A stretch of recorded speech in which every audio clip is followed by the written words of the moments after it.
السلام علیکم، کیسے ہیں دوستو اگر آپ کو کسی بھی سوال کا جواب پتا ہے تو 7 سیکنڈ کے اندر کومنٹ کریں، ادروائز میں تو پھر بتا ہی دوں گا۔ سورج سب سے پہلے کس ملک میں نکلتا ہے؟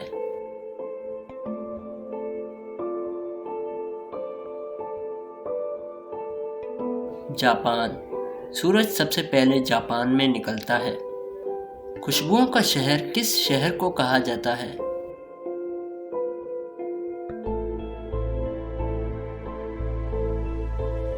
اس کا جواب ہے پیرس۔ پیرس کو خوشبوؤں کا شہر کہا جاتا ہے۔ یورپ کی ساس کس ملک کو کہا جاتا ہے؟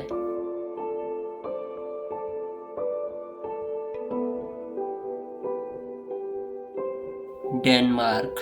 ڈنمارک کو یورپ کی ساس کہا جاتا ہے۔ دنیا میں سب سے زیادہ رکھے جانے والا نام کون سا ہے؟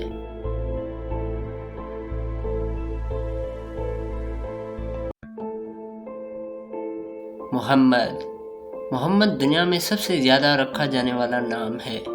پاکستان کی وہ کون سی 2 شخصیت ہیں جنہوں نے نوبل پرائز کا انعام جیتا ہوا ہے؟